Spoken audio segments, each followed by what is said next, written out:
Hey everyone, Miss Reimer here with Music Teacher Message.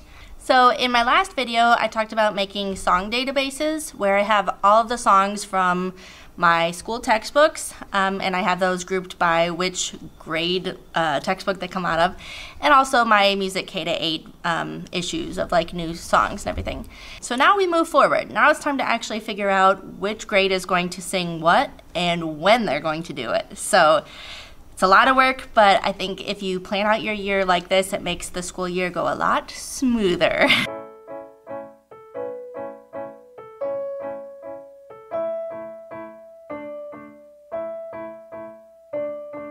Okay, so I have a Google Sheets here, and I have made several different columns. I like to color code all of my stuff, and it has to do with what color is on their textbook, and it just helps me keep everything straight. So if there's yellow in the room, chances are it's for my kindergartners.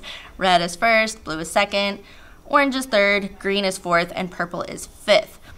So diving into this Google Sheet, I have the holidays listed on the left-hand side in the very first column, and then each column is like color-coded. I've got kindergarten first, second, third, fourth, fifth, and then the last column is just kind of gray. It says don't know where. So these are where I put like songs that I think sound interesting, but I haven't decided which grade should sing them. But focusing on like the holidays, I divide up, you know, the songs. And if you've never taught elementary music before, like if you just got a job teaching elementary music, this would be a little bit tricky, I think. So just kind of listening to a song and also looking at the sheet music and deciding which grade you think it belongs to. Sometimes it's very obvious and sometimes not so much. If these are students that you've been working with for a while, you will have like a really good feel for, you know, my fourth graders can handle this or my first graders can handle this. I don't think when companies say like what grade it should be that it always reflects like what my students are capable of. I saw a song that my second graders sang in a winter concert a few years ago, and I saw another school's fifth graders sang that exact same song. And so, you know, there's a lot of variance, and it depends on your students and your expectations and what you've taught them. So take this all kind of with a grain of salt, I suppose. But, you know, you know your students best. So I think the best thing you can do is kind of just make a guess, and if you're not sure, it'll become clear. Maybe you try it with like one of your second grade classes, and if you decide that it should have been for third grade, maybe you don't teach it to the other second grade classes, you go to something else that week. Anyway, so if you'll notice on here, I have like big black boxes, and that is because like my first and second graders will be working on their winter concert. So they won't do a lot of fall songs or Halloween light. We'll do like pumpkins and, you know, that kind of stuff. Veterans Day, same thing. They're not going to do tons of American songs. They will learn like 2 for our Veterans Day assembly. They won't really do any Thanksgiving either.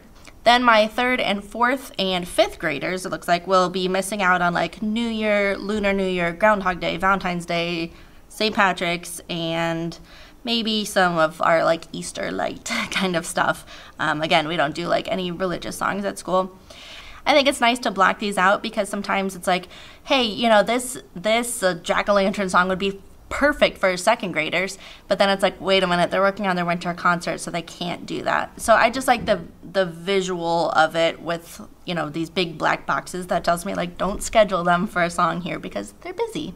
Then I've got this black line that goes side to side, and that just kind of breaks up the like holiday specific songs are at the top, and then at the bottom underneath this black bar, that's all the songs that are like, it would be good anytime during the year.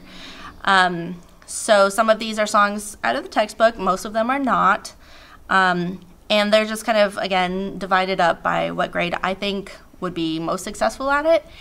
And then when we need songs, we can just kind of plug them in at different points throughout the year. Then the last thing I want to mention about this is I've got these like gray boxes at the bottom, and I went through and I counted up about how many songs I think I will need for next year.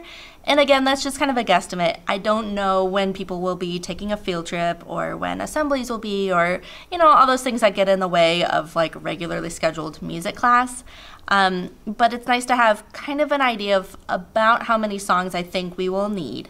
Little kids, we usually, can learn lots of new songs because they're really short. So we might want to learn 2 or 3 new songs in a day. But older kids, because their songs are going to be longer, maybe just 1, maybe 2 new songs every time. Just kind of depends. But I put those gray boxes in there because that tells me like I need to fill up down to that gray box is probably like the minimum I will need for next year. I think it's nice to have more than that though, because what if one of these new songs is a dud? What if I've assigned it to the wrong grade? You just never know. What if things kind of get off with some other things and, we've got 10 more minutes. Let's add another song. It's nice to have something like at your fingertips that we can just throw in. So that about wraps up my song list by grade, and that's like the next step in my planning series. So you'll have to tune in next time to see what comes next. Thanks for watching.